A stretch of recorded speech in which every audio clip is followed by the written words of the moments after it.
예수님의 부활에 대해서 큰 확신을 얻거나 정말 부활이 있는가라고 하는 실질적 무신론자들이 있습니다.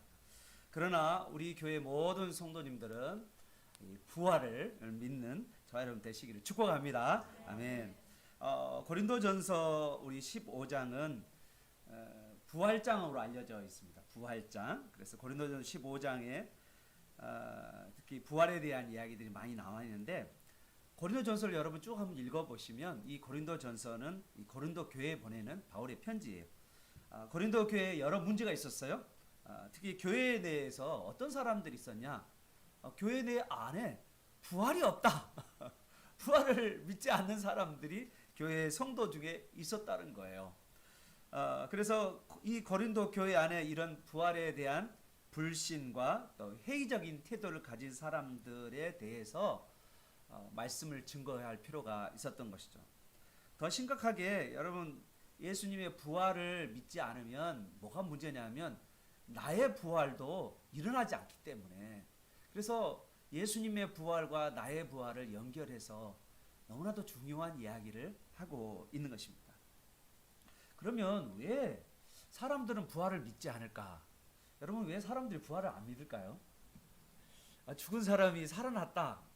여러분, 부활이라는 게 어떤 분들은 죽은 자가 살아나는 것을 부활이라고 말하는데 그건 정확한 해석이 아니에요. 죽었다 살아난 건 절대 부활이 아닙니다. 여러분, 성경에 죽었다 살아난 사람이 있어요, 없어요? 예. 여러분, 나사로라는 사람이 죽었다 살아났잖아요. 해당장 야일의 딸이 죽었다 살아났잖아요. 그러지 않나요? 구약에서도 죽었다 살아난 사람들이 많이 있었어요. 그러면 대표적으로 여러분, 그 나사로라는 사람이 죽었다 살아나는데 죽었을까요, 안 죽었을까요? 다시 죽었어요. 그건 부활이 아니에요. 그냥 부활의 그림자로서 보여주는 것이 절대 죽었다 살아나는 것이 부활이 아닙니다. 할렐루야.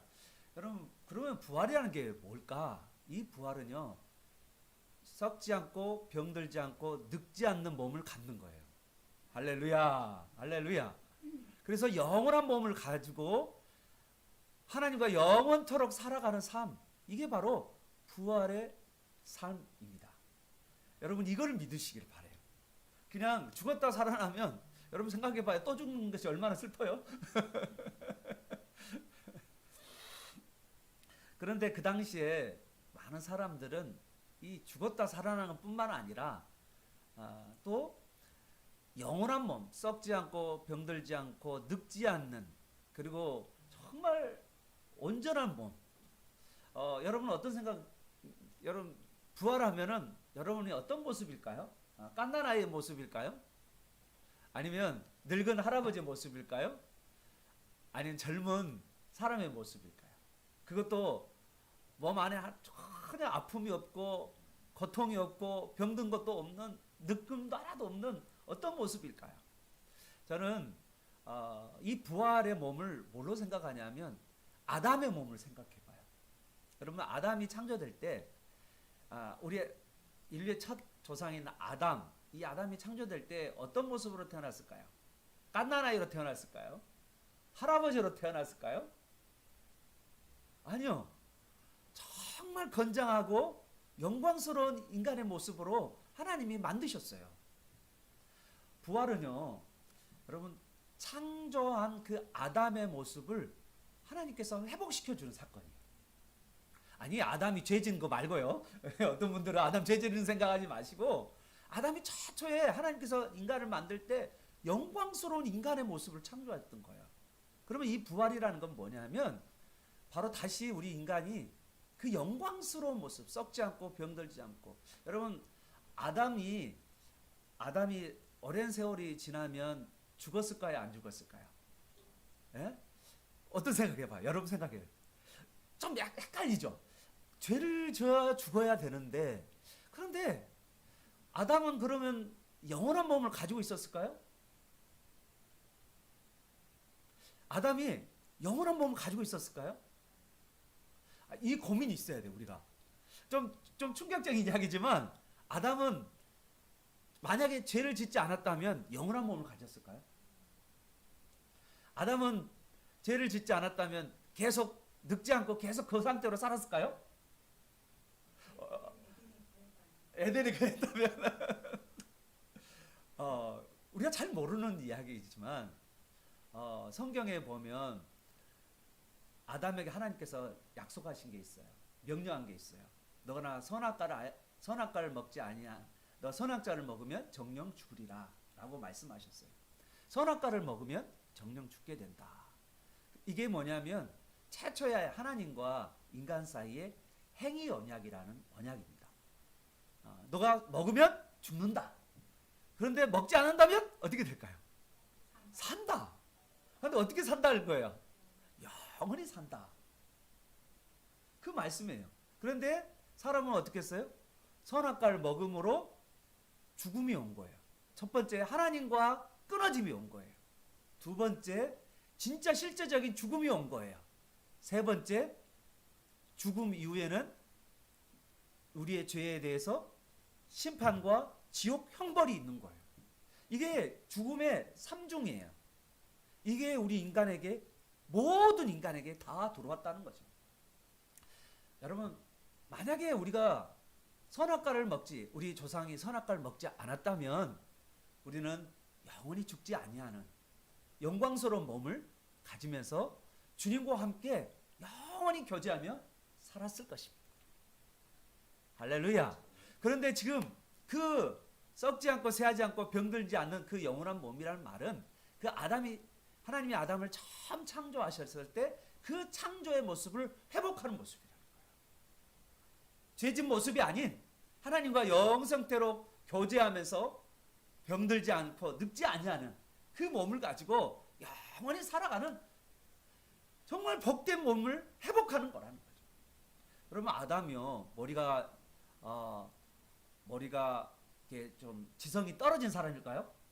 아니요. 아담은요 보는 즉시 사물들에 대해 이름을 지을 정도로 지성이 뛰어난 사람이에요. 아담의 몸이 어땠을 것 같아요? 저처럼 몸이 이렇게 축 처져가지고 배가 쭉 나오고 그런 모습이었을까요? 아담의 모습은요 정말 건장하고 강하고 정말 크고 정말 뭐든지 어떤 일든지 어떤 어려움이든 다 헤쳐나갈 수 있는 그런 건강한 몸을 가지고 있었다는 거예요.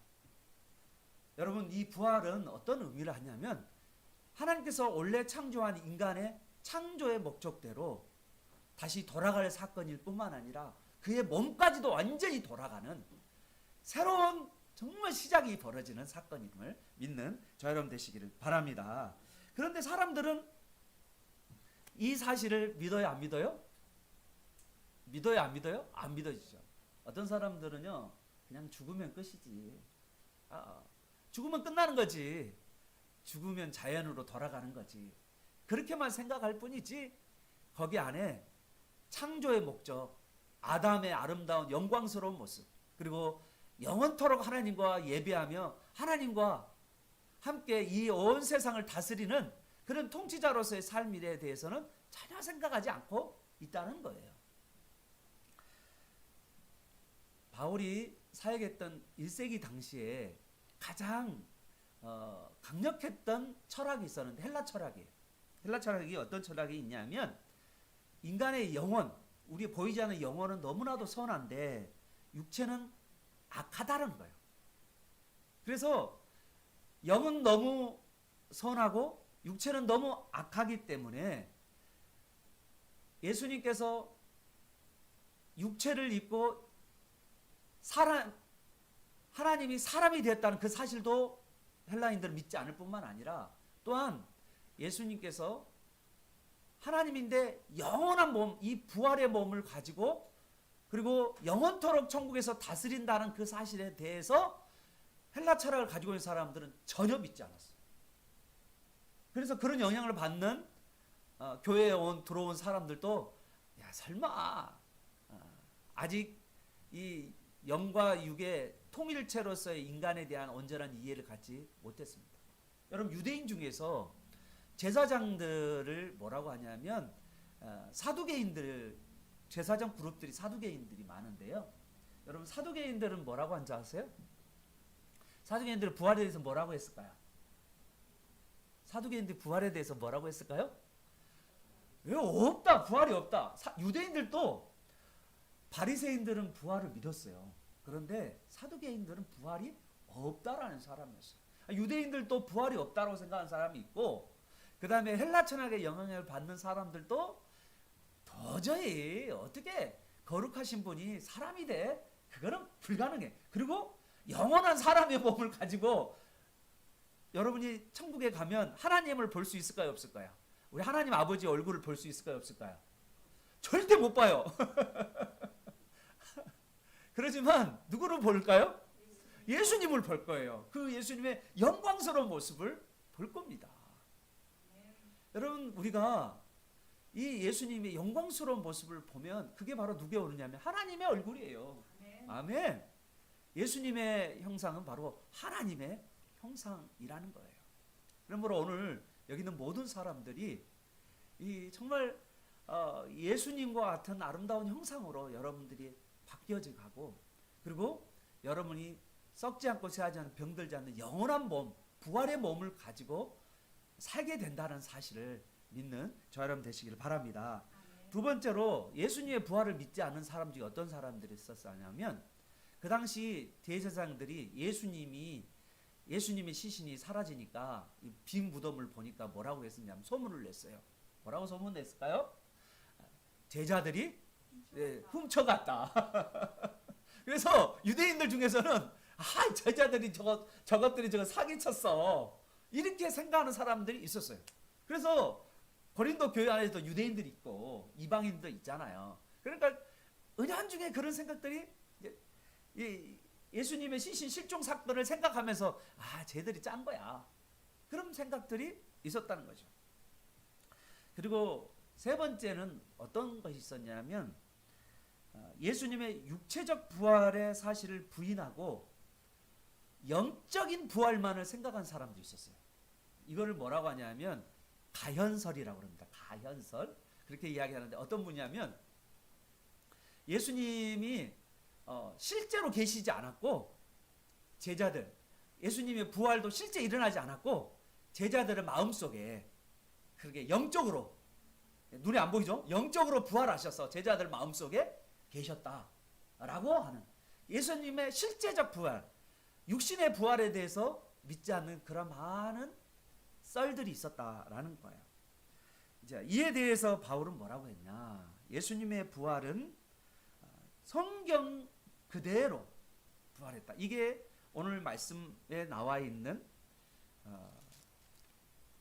오늘 말씀에 로마서 고린도전서 4장, 우리 4장의 고린도전서 15장 4절 한번 보겠습니다. 4절에 보니까 시작. 장사 지낸 바 되셨다가 성경대로 사흘 만에 다시 살아나사. 예수님이 부활은요, 성경대로 살아난 거예요. 그러면 예수님의 부활에 대해서 구약에, 여기서 구약 성경을 이야기하거든요. 구약 성경에 예수님의 부활에 대해서 예언이 있을까요, 없을까요? 있어요. 여러분 시편을 보면 예수님이 부활한 사건에 대해서 나와 있습니다. 예언서에서 예수님의 부활에 대해서 나와 있어요. 그러니까 예수님의 부활에 대해서 성경은 이미 예언되어 있었다는 거죠. 두 번째, 여러분 성경에 근거한 예수님의 부활의 증거를 대었고, 이거는 그러나 성경자였지만 예수님이 그리스도가 아니면 이거는 해당되지 않겠죠. 그래서 이제 그 다음 4절부터 시작해서 9절, 8절까지가 바로 이제 예수님을 만난 목격자의 이야기. 예수님을 만난 목격자. 자, 여러분 첫 번째 목격자가 누굴 것 같아요? 예수님을 부활의 아침에 오늘 새벽에 첫 번째로 만난 예수님의 부활을 목격한 첫 번째 증인이 누군지 아세요? 오늘 성경에는 안 나와요. 막달라 마리아, 여자예요. 1세기 당시에 여자는요 법적인 증인 능력이 없어요. 그래서 여자에 대해서 거론하지 않고 있어요. 성경에서도 거론을 않고 있어요. 그런데 실질적으로 막달라 마리아만 예수님의 부활을 본 것이 아니라 여러 여인들이 예수님의 부활을, 그리고 예수님 부활하신 것을 목격합니다.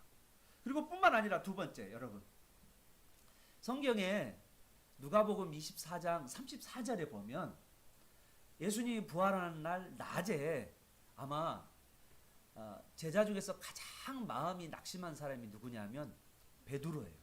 왜 베드로냐면 베드로는 닭이 울기 전에 3번 예수님을 부인하고 저주하는 사람이 바로 베드로잖아요.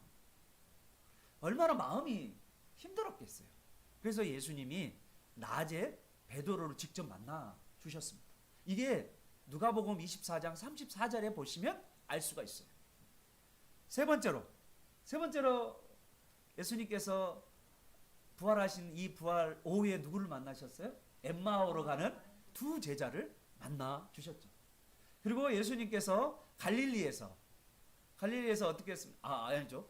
부활하시는 그날 밤에 예수님께서 예루살렘 제자들이 모여 있는 곳에 예수님께서 오셨잖아요. 그리고 보여주셨잖아요. 그래서 뭐 하셨어요? 생선을 드셨어요.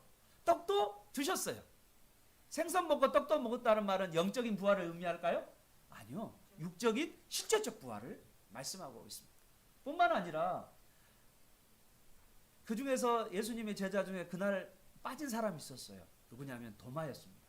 일주일 후에 다시 일주일 후면 언제죠? 주일날이죠? 주일날 누구를 만나줘요? 예수님께서 도마를 만나. 의심 많은 도마. 늘 우리 찬송가에서도 몇 번씩 천국에 가서도 가끔씩 이 도마는 이 찬양 우리가 부르고 있는 찬양을 들으면서 뜨끔뜨끔 의심 많은 도마. 이 도마가 있었어요. 그리고 예수님께서 이제 갈릴리로 가신다라고 말씀하셨잖아요. 그래서 예수님께서 먼저 갈릴리에 가셨고 제자들이 갈릴리로 돌아왔는데 7명의 제자들을 예수님께서 또한 요한복음 21장에 보면 예수님께서 제자들을 만나 주신 그리고 요한의 아들 시몬아 네가 나를 사랑하느냐 라고 말씀하시면서 예수님께서 다시 한번 베드로를 회복시켜 주시는 모습이 있어요. 그리고요 예수님이요 거기에 있는 갈릴리 산에서 또 제자들에게 명령하신 게 있어요. 지상 명령이에요. 바로 갈릴리에 있는 11제자들에게 예수님께서 지상 명령을 했어요.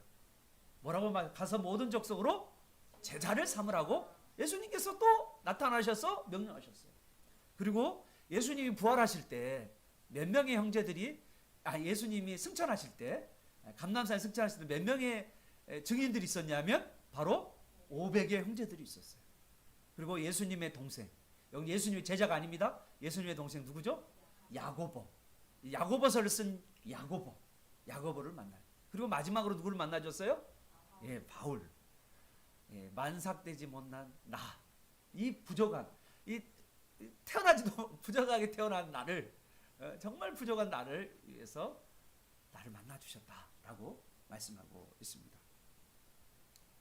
여러분 성경에 보면 구약 성경에도 율법에 의하면 2명 이상이 증인이 되면 그 증거가 확실하다라고 그랬어요. 그런데 지금 몇 명 이상이 지금 부활의 증인입니까? 네, 몇 명 이상의 부활을 목격했어요? 여러분 어마어마한 사람들이 부활에 목격했습니다. 수많은 사람들이 부활을 목격했어요.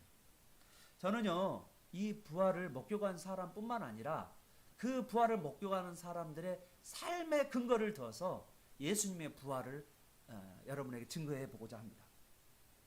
예수님의 부활을 목격하는 사람들 중에서 여러분 예수님의 부활을 증언하는데 예수님의 부활을 증언하면 이득이 있었을까요? 아니면 핍박이 있었을까요? 여러분 1세기 당시에 예수님의 부활을 증언할 때 핍박이 있었을까요? 아니면 이득이 있었을까요? 핍박이 있었어요. 자 생각해 봅시다. 자, 오늘날 우리가 천국 갔다 온 사람 있죠? 네? 천국 갔다 온 사람 간증하잖아요. 만약에 그 사람이 천국을 봤다고 그러고 천국 갔다 왔다라고 하는 사람은 간증을 해요. 그러면 여러분 그 사람 한번 모시려면 교회에서 얼마를 사례를 해야 하는지 알아요? 어마어마한 숫자의 사례를 할 수밖에 없어요. 그분 한번 모시기가 쉽지 않아요. 여러분 천국 갔다 왔다고 한마디 하면 어마어마한 이득이 있다니까요. 여러분도 한번 해보세요 정말.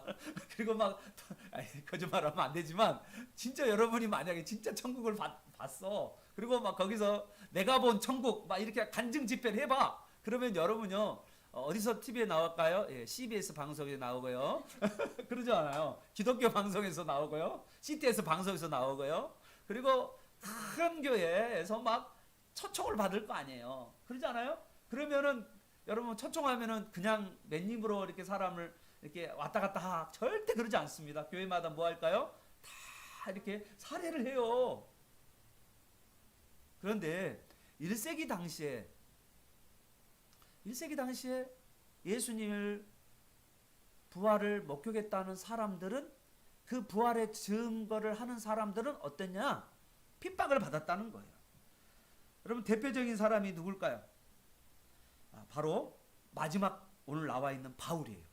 여러분 바울이라는 사람이 부활하신 예수님을 만나기 전에는요 정말 장래가 촉망된 사람이었습니다. 그 사람은요 유대교의 최고의 지성인이었어요. 가문도 어마어마하게 좋아요.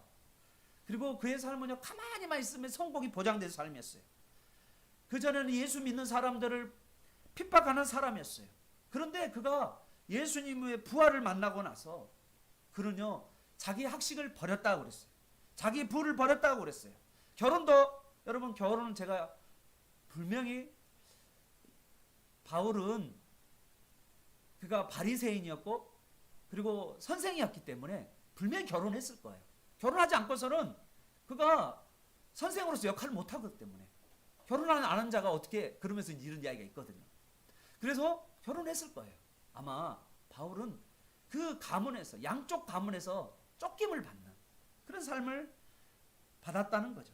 그리고 부활하기 전에 자기가 가장 소중했던 모든 것들을 부활하신 예수님을 만난 다음에 배설물로 똥으로 여겼다라고 자기가 말하고 있는 것이죠. 바울이 얼마나 변했으면 사람들이 바울을 미쳤다라고 말했어요. 바울이 미쳤다. 그런 이야기를 왜 바울이 들어야 됩니까? 바로 예수님이 부활하신 예수님을 바울이 부활하신 예수님을 만났기 때문이죠. 여러분 부활을 증언한 제자 중에 누가 있습니까? 베드로가 있잖아요. 베드로는 어땠어요? 베드로는 그가 예수님의 부활을 증거하다가 로마에서 거꾸로 십자가에 매달려서 순교했다라고 하지 않습니까?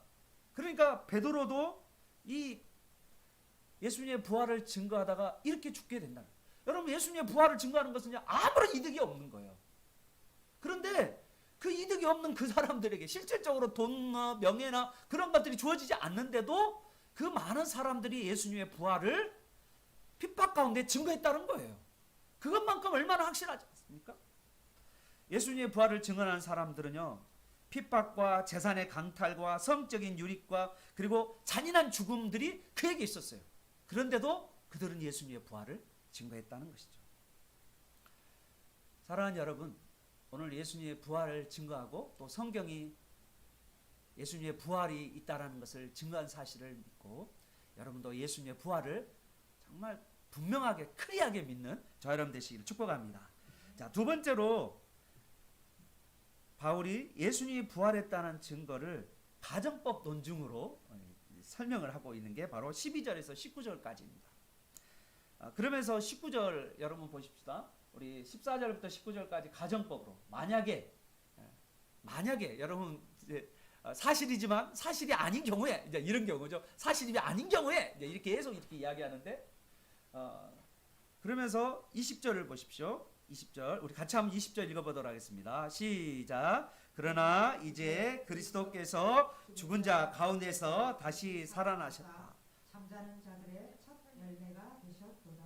아멘. 예수님께서 이 많은 그리스도께서 만일 살아나지 않았다면, 만일 죽은 자가 다시 살아난 일이 없다면, 만일 죽은 자가 살아난 일이 없다면, 그리스도께서 다시 살아난 일이 없다면, 만일 그리스도께서 우리가 바라는 것이 다만 이 세상 뿐이라면 이라고 가정법을 하다가 이제 20절에서는 그러나 이제 그리스도께서 죽은 자 가운데서 살아나셨다라고 다시 선언하고 있는 것을 보게 됩니다.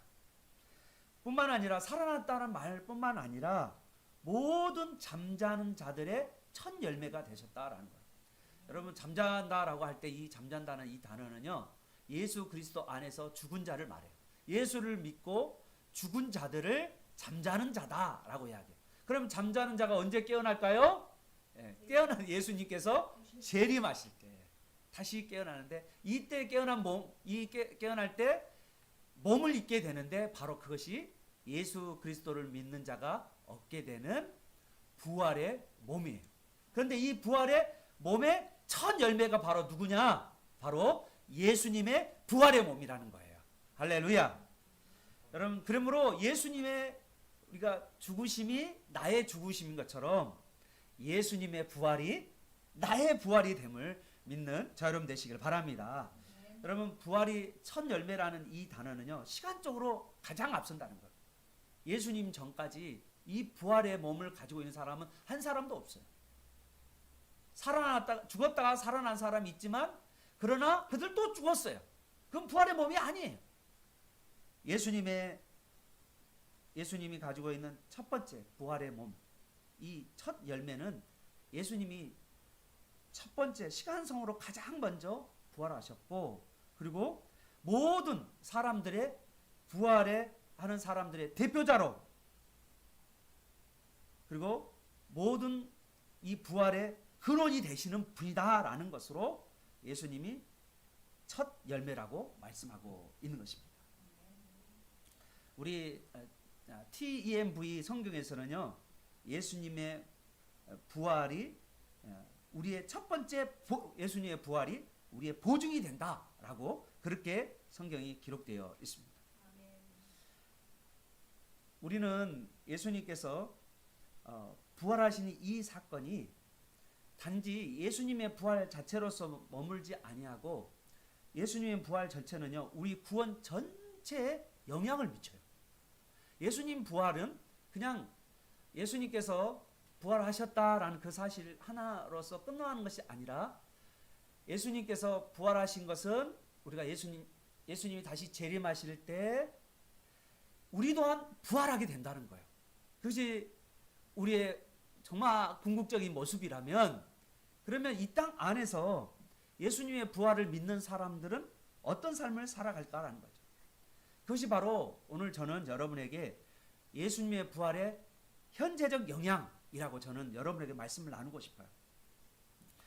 예수님이 부활하셨는데 그 예수님의 부활을 믿는 사람들은 그 예수님의 부활을 믿는 사람에게는 새 사람으로서의 영적인 부활이 먼저 일어나게 됩니다.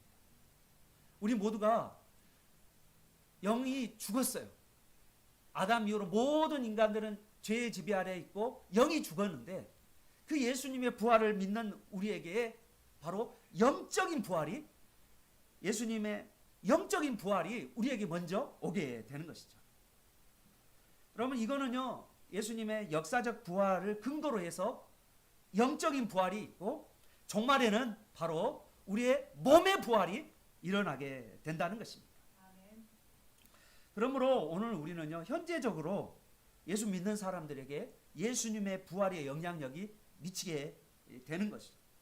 그래서요 여러분 가장 큰 우리가 영이 살아났다는 가장 큰 강력한 증거가 뭐냐면 죄와의 싸움입니다. 우리 거듭난 새 본성은요 거듭나지 않은 악한 본성과 갈등이 벌어지게 되는 거죠. 예수 믿는 자는 거룩하고 또 하나님의 형상을 담고 싶고 예수님을 쫓아 살고 싶어한 강한 열망을 가지고 우리 안에 성령께서 주도적으로 우리를 거룩하게 하다 보니까 우리 안에는 죄와의 싸움이 있게 된다는 거예요. 죄는요 우리가 거룩한 삶을 살아가고 성령의 소욕을 거스리는 거예요. 그런데 성령께서는 우리가 하나님의 말씀을 따라 살아가게 하고 우리를 거룩하게 하고 그리고 우리를 예수님을 닮는 사람으로 하나님의 형상을 닮는 사람으로 만들어가는 이 싸움이 바로 우리가 영이 부활한 사건이라는 것을 믿는 저 여러분 되시길 바랍니다. 그래서 오늘 말씀에 보면 빌립보서 말씀을 보면 이 부활의 능력에 대해서 말씀하고 있습니다. 빌립보서 말씀 우리 같이 한번 읽어보도록 하겠습니다. 우리 같이 빌립보서 3장 10절 시작. 내가 그리스도와 그 부활의 권능과 그 고난의 참여함을 알고자 하여 그의 죽으심을 본받아. 할렐루야. 아멘. 내가 그리스도의 권능을 경험하려면 내 삶 가운데 주의 말씀을 따라 고난에 동참하고 그의 죽으심을 본받아서 죄와의 싸움을 싸워가는 삶을 살아가는 것. 이것이 바로 부활의 권능을 경험할 수 있는 길이라는 거예요.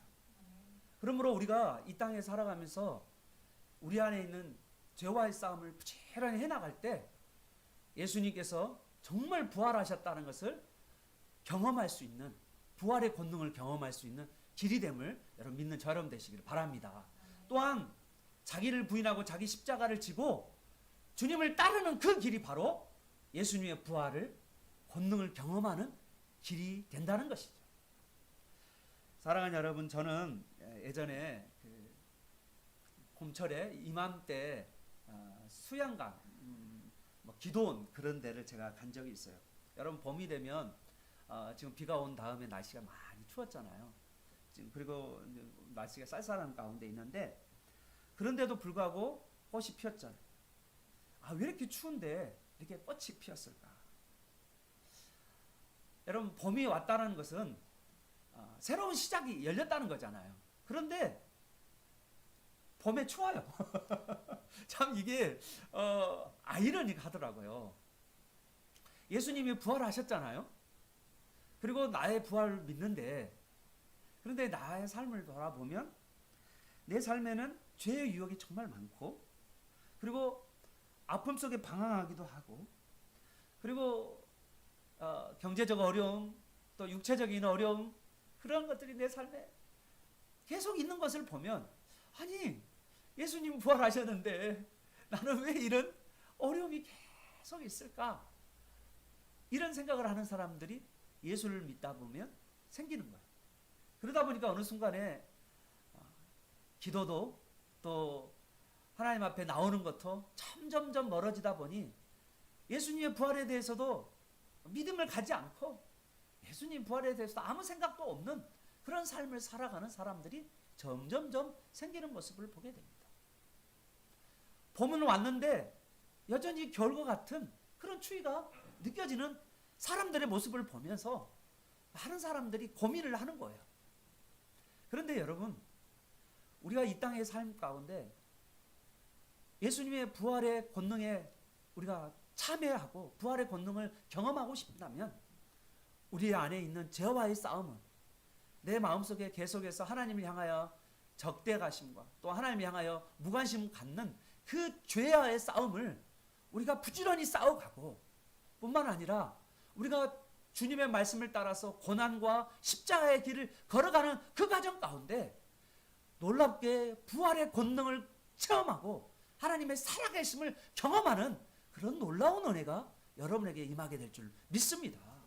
여러분, 예수님이 재림할 때 여러분 아담과 같은 창조, 인간 창조의 목적이 완성되지만, 그러나 이 땅 가운데서 우리가 살아가는 이 삶 가운데서 때로 추운 겨울을 경험하는 이 삶 가운데서 예수님의 부활의 권능을 경험하기 위하여 죄와의 싸움과 그리고 주의 말씀을 따라서 고난에 동참하, 주의 말씀에 순종하면서 정말 예수님의 부활이 나의 부활인 것을 우리의 인생의 전체에서 드러내는 저와 여러분 되시기를 예수 그리스도 이름으로 축원합니다. 예수님의 놀라운 이 부활의 축복 그리고 부활의 은총이 저와 여러분 가운데 지금부터 계속해서 주님 다시 오실 때까지 충만한 가운데 살아가는 저와 여러분 되시기를 예수 그리스도 이름으로 축원합니다.